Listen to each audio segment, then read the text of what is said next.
Ya, Assalamualaikum warahmatullahi wabarakatuh. Perkenalkan, nama saya Muhammad Faisal, NPM 1840102090 dari Universitas Bandung Tarakan. Nah, untuk pembahasan kita kali ini adalah cara untuk mendapatkan nilai hasil dalam sebuah penjumlahan. Nah, ini biasanya dilakukan dalam dunia perkantoran atau bisnis. Oke, selanjutnya kita akan ke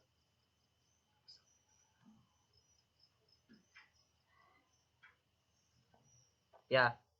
Nah, untuk yang pertama ini, langkah pertama yaitu pada sum. Nah, untuk sum ini tujuannya untuk menjumlahkan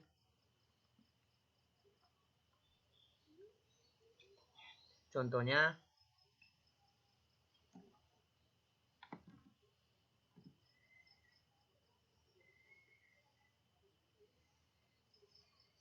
ya, kita bisa lihat sendiri ya.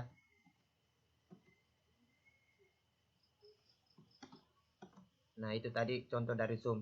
Nah, yang selanjutnya itu kita lanjut ke bagian min. Nah, untuk min ini gimana kita untuk mencari nilai terendah. Nah, untuk contohnya kita bisa lihat sendiri.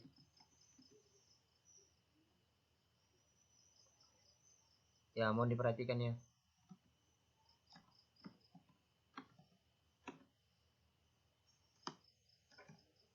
Nah, itu tadi contoh dari nilai min. Nah, yang selanjutnya itu kita beralih ke untuk max. Nah, untuk max di sini kita mencari nilai tertinggi. Nah, adapun contohnya untuk max ini adalah bisa lihat sendiri. Nah, ini rumus ya.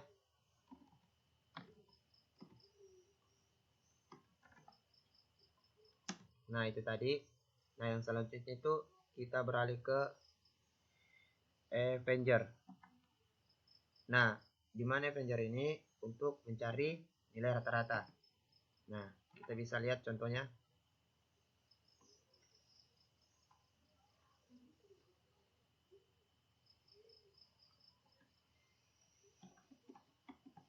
Ya, kita lihat. Ya, itu tadi. Nah, selanjutnya next kita selanjutnya untuk fungsi logika yaitu if. Nah, di sini adapun contohnya yaitu kita bisa lihat pertama itu if. Kita lihat. Nah,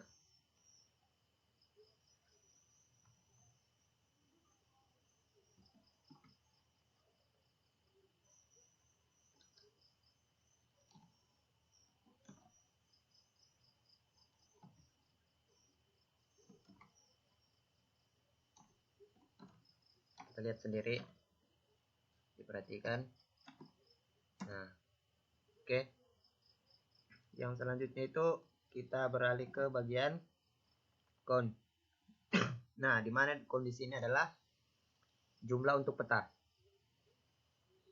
Nah, kita lihat sendiri untuk bagian count ini. Nah, kita pilih bagian count. Nah, kita tulis angka. Nah, itu tadi. Nah, selanjutnya itu untuk konta. Nah, di mana di sini adalah untuk menjumlah sebuah data dan teks. Kita bisa lihat contohnya.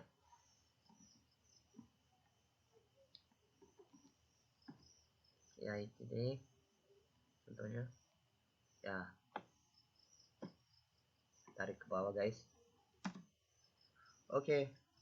Nah, yang selanjutnya itu kita beralih ke bagian complex.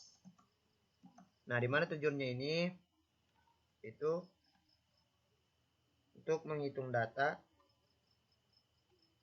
multi kriteria.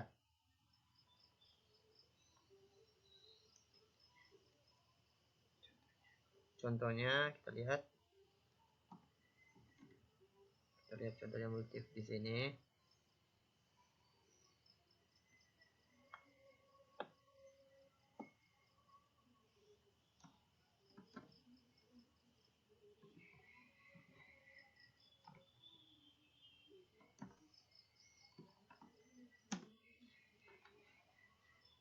Nah, yang selanjutnya itu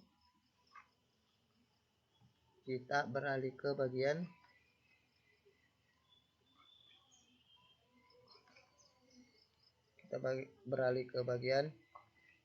convex. Nah, di mana convex ini adalah untuk perhitungan data.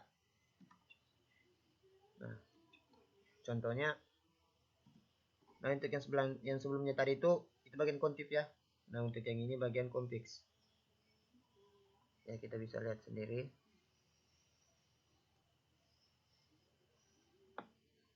Ya.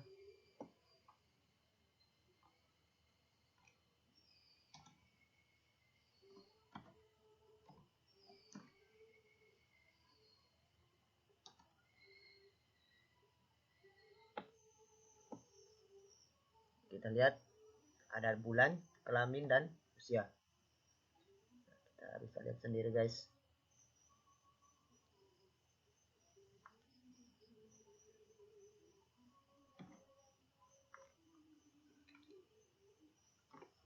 Ya.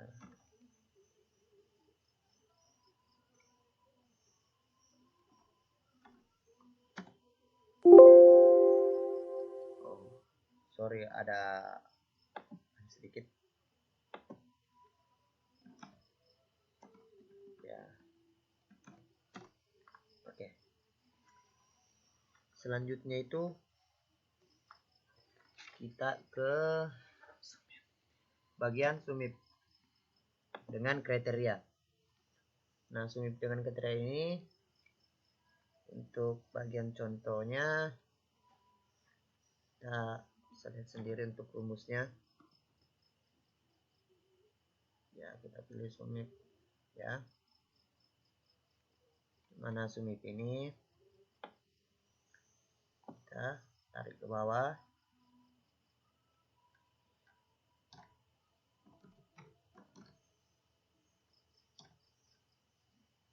Ya, lihat sendiri. Nah, ya, kita paskan dengan kotak yang telah ditentukan ya. Oke. Nah, selanjutnya itu kita beralih ke bagian sum fix atau jumlah banyak kriteria. Nah, kita bisa lihat contohnya.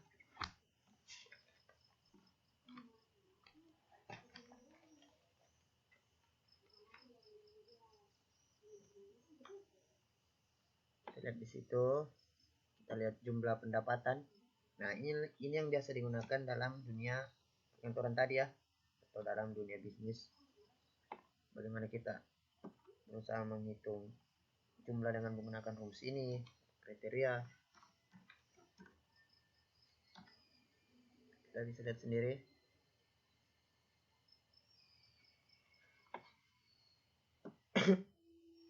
Ya, kurang lebih seperti tadi ya. Kita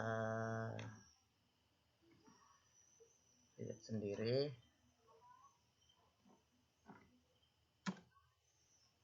Ya, itu dia.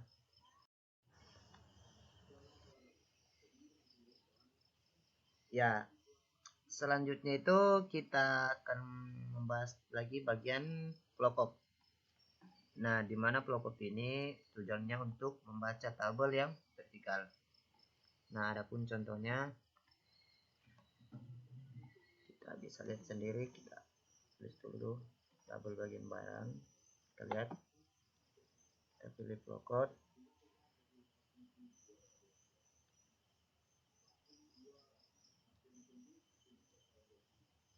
Kita lihat.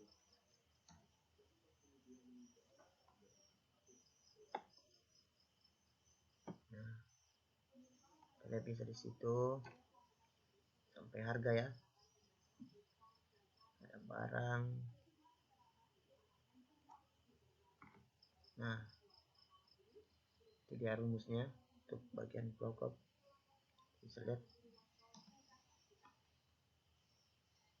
Ya, kita pilih parcel.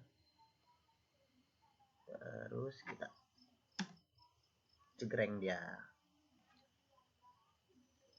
Nah, yang selanjutnya itu kita beralih ke bagian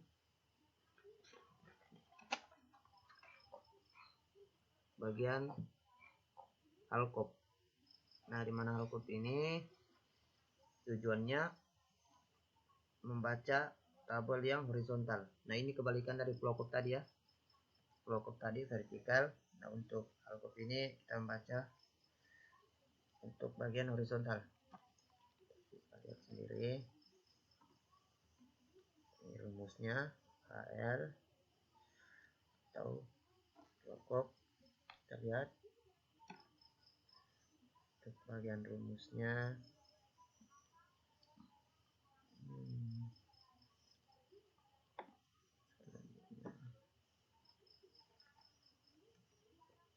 Kita lihat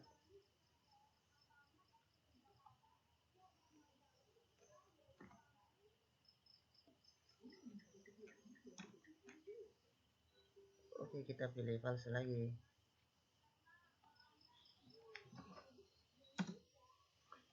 Itu kita lanjut ke date.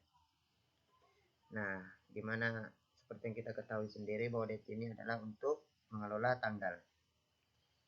Kita bisa lihat sendiri bagaimana kita mengelola tanggal untuk dalam kita merancang sebuah bisnis atau apa dalam dunia kerja.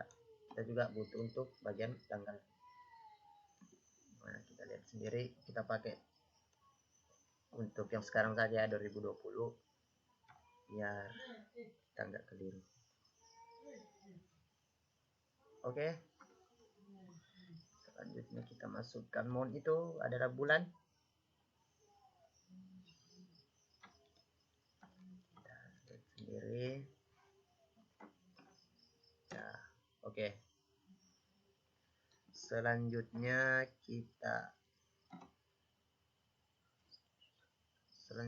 substitute. Nah, dimana substitute ini tujuannya untuk mengganti kata tertentu. Contohnya kita bisa lihat kembali. Kita pilih substitute.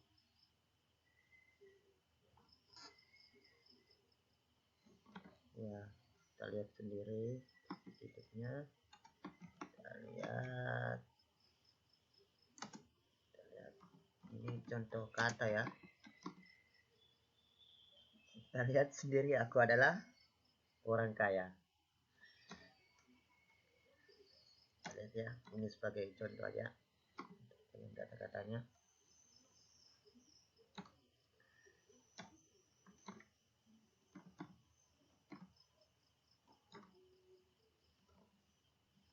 Nah, kita untuk bagian saya yang tadi ya. Nah, saya adalah orang kaya. Ya, selanjutnya kita beralih ke bagian trim. Nah, untuk trim ini tujuannya itu untuk menghapus spasi. Contohnya kita bisa lihat. Nah, kita lihat sendiri. Kita lihat bagaimana cara kita menghapus. Nah, kita lihat. Nah, ini dia rumusnya untuk bagian trim.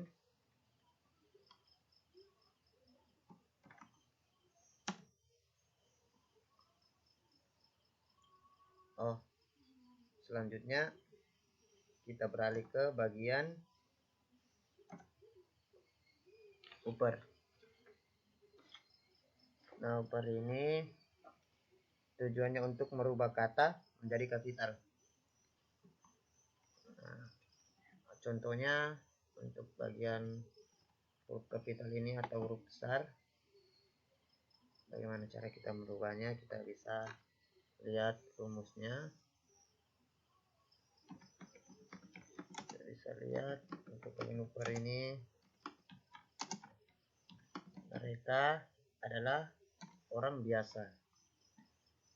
Nah, kita lihat mereka adalah orang biasa. Kita bisa lihat sendiri berubah menjadi huruf kapital. Nah, yang selanjutnya kita beralih ke bagian lower. Nah, di mana lower ini tujuannya untuk membuat kalimat menjadi huruf kecil. Nah, ini kebalikan dari upper tadi. Untuk bagian lower ini kita bisa lihat, kita pilih lower untuk bagian rumusnya karena ini adalah lower. Selanjutnya itu kita mencoba merancang kata lagi. Ya, mereka orang biasa. Nah, kita lihat. Nah, itu dia tadi berubah menjadi huruf yang kecil. Nah, yang selanjutnya itu kita beralih ke bagian rover.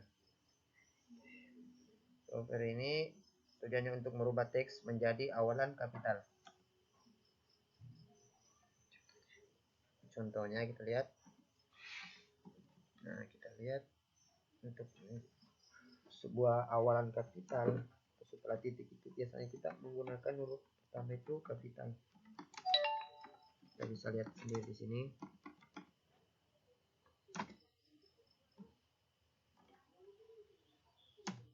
Nah, itu dia. Nah, yang selanjutnya itu kita masuk ke if error.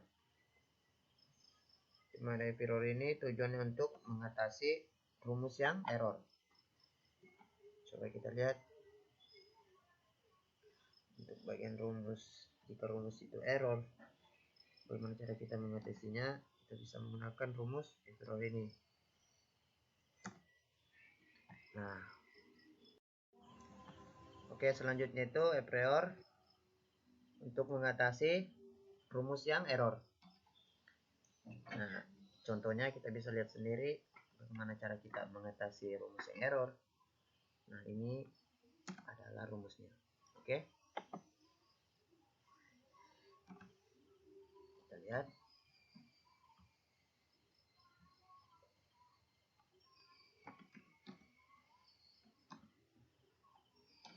Nah, ini dia.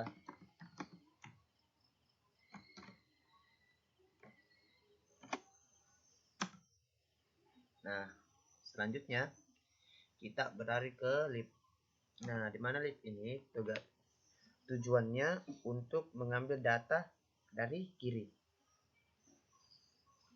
Kita lihat bagaimana cara kita mengambil data dari kiri. Kita bisa lihat di sini kita menggunakan rumus lip. Kita lihat contoh teksnya mengambil data dari kiri. Kita masukkan rumus. Kita pilih bagian lip.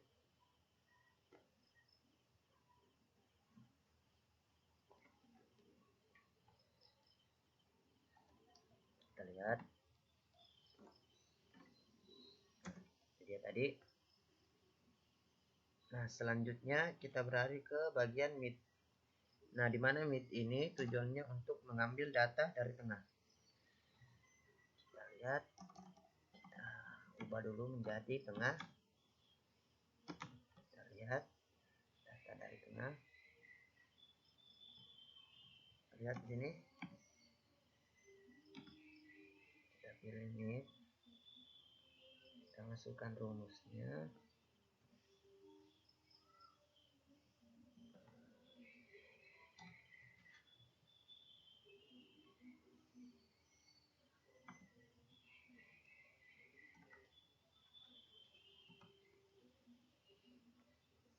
Kita lihat.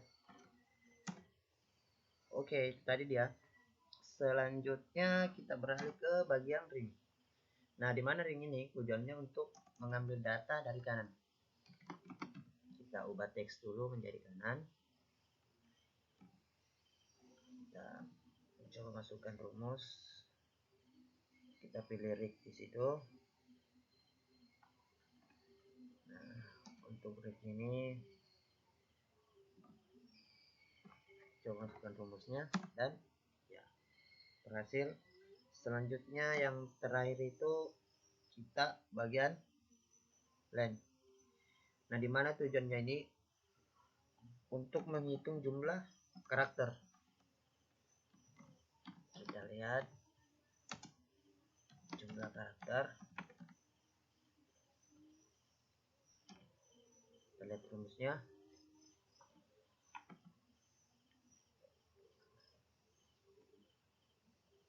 Kita lihat, coba masukkan rumusnya, Bung. Ya, itu tadi beberapa cara untuk bagaimana cara kita mengatasi dalam dunia pekerjaan atau dalam dunia bisnis. Semoga bermanfaat. Sekian dari saya. Assalamualaikum warahmatullahi wabarakatuh.